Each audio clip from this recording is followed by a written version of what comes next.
Direktur Jenderal Pemasyarakatan. Ini hal kita ini. Sigi Tonga, dan menterinya juga asal Sumatera Utara, jadi bahasanya lebih komunikatif insya Allah. Tadi sudah disampaikan oleh pimpinan bahwa kemarin kami juga diskusi dengan pakar kita, dan secara umum data dan harapan solusi itu hampir sama. Dan kita juga ingin menegaskan atau menyampaikan hal yang relatif sama, bahwa tadi sudah disinggung bahwa posisi kemasyarakatan, lembaga kemasyarakatan itu kan di tengah. Manusia secara umum adalah normal, orang baik, lahir dalam keadaan baik. Tapi di perjalanan ada saja tarikan-tarikan, sehingga sebagiannya, tentu saja belum semuanya, sebagiannya harus memasuki kehidupan di lembaga pemasyarakatan. Lembaga pemasyarakatan diharapkan bisa menyiapkan kembali mereka keluar menjadi orang yang normal. Bapak, saya ini lama di pesantren. Pesantren saja yang asalnya orang baik-baik, ya, tamat SD secara umum, baik-baik itu di dalam itu banyak juga penyakitnya. Bahkan belum diperbaiki sudah menular. Apalagi yang di lembaga pemasyarakatan. Kalau pesantren itu kawan-kawan bilang penjara suci kan gitu ya. Nah, artinya sangat kompleks. Kami paham itu.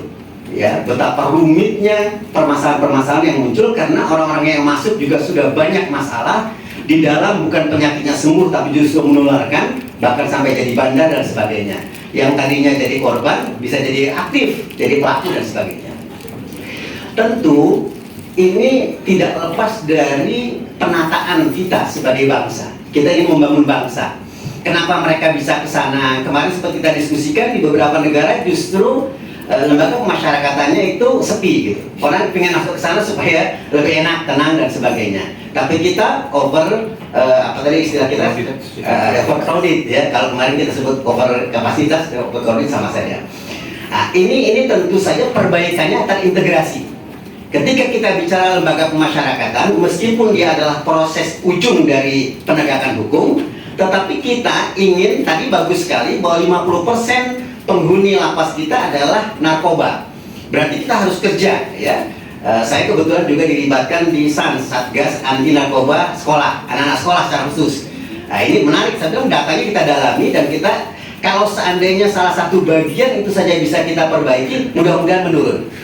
Dan saya yakin tim itu juga berkomunikasi dengan yang lain, apalagi Pak PLT tadi juga menyampaikan komunikasi dengan para pihak. Saya pikir ini memang harus ya. Meskipun petugas di Kementerian Hukum dan HAM, khususnya bagian lembaga pemasyarakatan adalah satu bagian, tetapi kita ingin mengangkat ini menjadi masalah kita. Banyak sekali yang sudah menyebutkan kita darurat narkoba, sekarang darurat judi online dan sebagainya. Saya pikir ini bagus sekali Komite 1 DPD RI mengangkat ini untuk menjadikan ini menjadi perhatian bersama, mainstream gitu. Jangan hanya tadi bagus Pak Dirjen mengatakan dulu saling menyalahkan antara kepolisian dengan LP.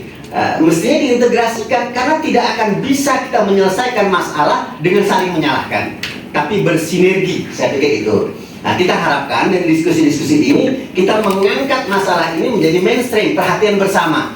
Bukan hanya sektoral, tetapi banyaknya sampai overloadnya, overkapasitasnya penghuni lapas adalah masalah kita bersama. Ya, apalagi kalau yang dipersoalkan hanya pihak LP, ini di ujung, gitu ya. Tapi para ulama, cendekiawan, para pendidik dan sebagainya harus juga turut memikirkan masalah ini. Yang puncaknya tentu saja, ini nggak lama lagi kita ganti presiden. Presiden yang akan datang kita dorong supaya memberikan perhatian yang serius dan membangun bangsa ini secara utuh, sehingga indikator keberhasilannya diantaranya adalah menurunnya masalah ini. Ini masalah kita bersama tentu saja, bukan hanya melemparkan ke pihak politisi atau pihak birokrat, tetapi menjadi perhatian bersama. Saya ingin menekankan di bidang itu. Saya pikir demikian, terima kasih. Assalamualaikum warahmatullahi wabarakatuh. Silakan Dr. Khalid.